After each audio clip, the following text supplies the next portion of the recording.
We are delighted to bring you another installment of the Faith at Home series for parents and carers and grandparents and anyone involved in the lives of young people.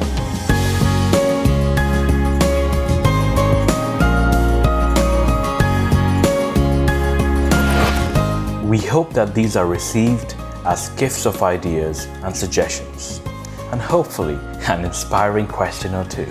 Speaking of gifts, today we're looking at the theme of generosity. It's another fruit of the Spirit. The things we do that show our thinking is becoming more and more in line with God's dream for our world. Here are some younger voices sharing their thoughts on generosity. What does generosity mean? When somebody is generous, they give more than expected. To give and share lots and not to be selfish. How have you shown generosity in the past?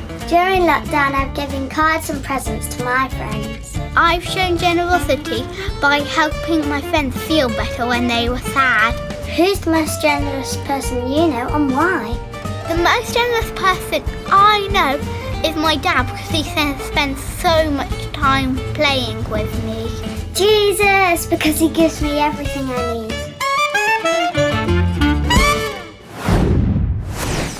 Now, it's your turn.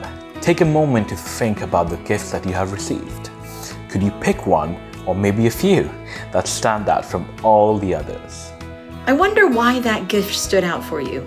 Was it because it was a brilliant gift, the gift you've always wanted, that techie gadget you've been craving for so long? Or did it stand out because of who gave to you? The first card your kids ever made for you, the keepsake from someone who has since died.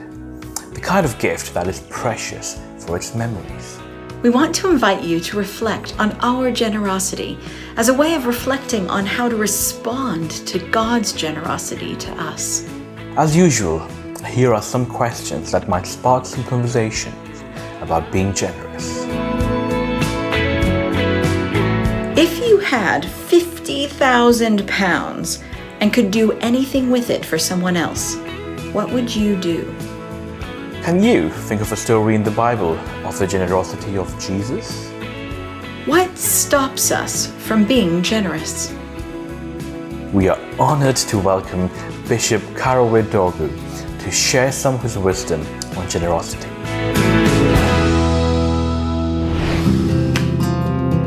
Hi, I'm Bishop Caraway, Bishop of Woolwich. What does being generous look like for Christians of all ages?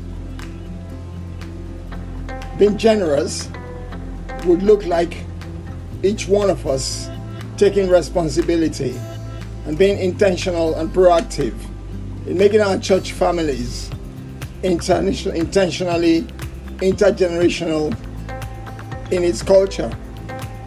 So within our churches, people of all ages are welcome.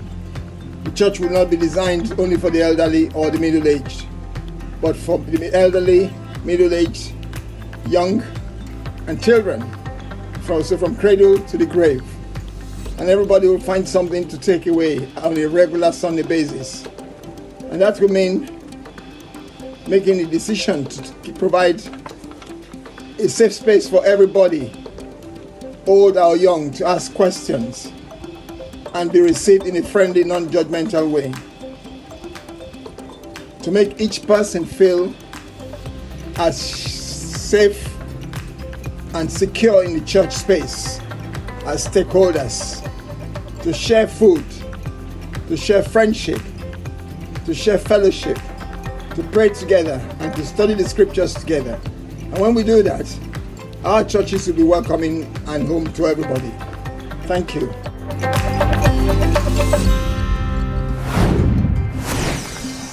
Bishop Caraway is a gift to the church, and we are so grateful for his insights. We are inspired to be generous because of the abundantly generous God who shares his light and love through us to others. Gifts from God are both brilliant in and of themselves, and they are precious because of who has done the giving. If we in turn choose to give to others, then we are rejoicing in God's goodness to us. Luke's gospel tells the story of Zacchaeus, the short in stature man, the tax collector for the Roman occupiers. The crowd was not at all pleased that this was where Jesus was choosing to stay. Have you ever noticed that it is Jesus visiting Zacchaeus at home that brings about the change in him? Zacchaeus stood there and said to the Lord, "Look, half my possessions, Lord, I will give to the poor, and if I have defrauded anyone of anything, I will pay back 4 times as much." The story of someone meeting Jesus face to face would have been lost if no one had noticed it happening. It is vital for us to notice and name changes in behavior so that we can continue to grow in faith. You see, being generous isn't just about reaching into our pockets or making sure others have what they need, even though we are called to do that too. We can widen our definition of what it means to be generous to include a generosity of heart, of how we treat and love and behave towards one another. It doesn't need to be a big deal. It only takes a second to name when our children are being generous. When I saw you give up your seat on the sofa for your brother, that showed your generous heart. Or when you asked about that woman on the news and if she would be all right, that really showed a generous spirit. When these ways of thinking are noticed, named, and nurtured, we move closer to living lives with God every day. For this activity, you will need paper or card, some felt tip pens or pencils.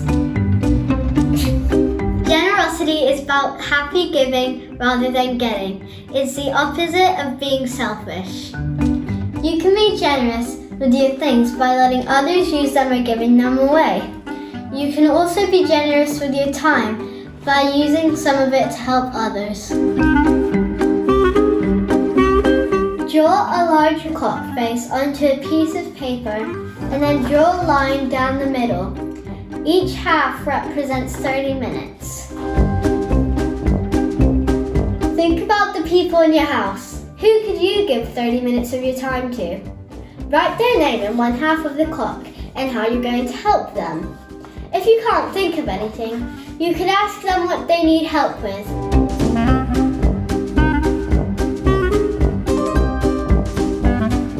On the other side of the clock, write the name of a friend or someone in your family who doesn't live with you. How could you give 30 minutes of your time as a way of being generous to them too? Perhaps you could do or make something for them or write them a letter. Mother Teresa said, "Help one person at a time and always start with the person nearest you." In the Apostle Paul's letter to Timothy, he writes, "Be rich in good works, to be generous and ready to share."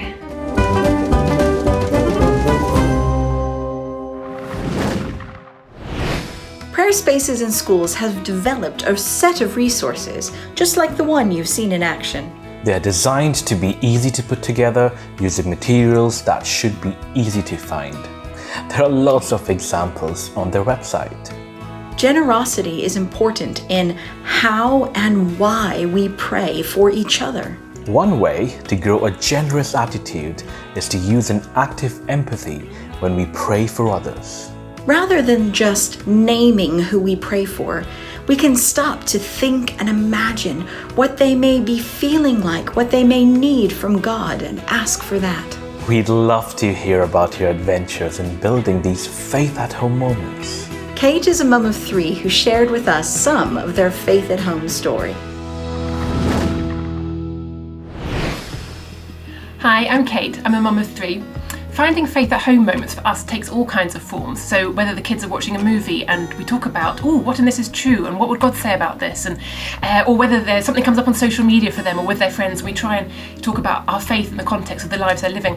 But something for us as a family that's always been really important is finding a time of day where we all read the Bible and pray together. Now, surprisingly, when the kids were tiny, this worked quite well. We built it into their bedtime routine. So before the first one went to bed, we'd all get together on the sofa and we'd read a children's Bible story book, a little story, and we'd say some simple prayers together. And it became part of their bedtime routine every day, and it worked really well. And it really sustained my faith as a mum when I had tiny ones. But our kids are now heading into their teens, and snuggling on the sofa with mum and dad doesn't work anymore. So we've been trying different things. We tried having family prayers at breakfast time, but teenagers and breakfast, that's not great. So we tried again, maybe family prayers at bedtime, but they all have different bedtime routines and are into their own stuff and chatting with their friends. So that's not quite worked. So we're in this kind of phase of transition where we're trying to reimagine as a family, how do we share faith together around the Bible and around prayer time? And we're doing bits and pieces that kind of work, but we haven't yet quite struck gold. The next thing we're going to try is maybe having a special time on a Friday night, like a Shabbat prayer time as a family, and perhaps take it in turns for the kids to lead that and not just the grown-ups be saying how it's going to work. But it's really important to us, so we're going to keep trying, keep persevering till we find something that fits this season of life. Whilst we've not got there yet, we'll just keep talking about whatever the kids are watching on telly, be it The Simpsons or whatever they're reading or whatever comes up in daily life, just trying to bring God into it to keep them connected in their faith. Thanks, Kate, for demonstrating the power of asking questions in the middle of normal things in our lives. We pray that you will receive these ideas as a gift, as a way of helping you take the next steps in noticing and nurturing and helping your faith at home journey. And that you would give generously to those around you, be it in making sure that they have the things they need, or in sharing of yourself.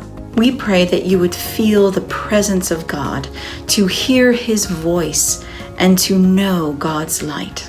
Join us as we listen to this beautiful prayer sung by the Canterbury Cathedral Choir. Lord, stay with us, and may we be transformed by your visit. Until next time, thanks for watching Faith at Home. The way that I can express my faith is through singing, and the Cathedral Choir really helps me to do this. This is one of my favourite pieces that we sang on our recent tour of America.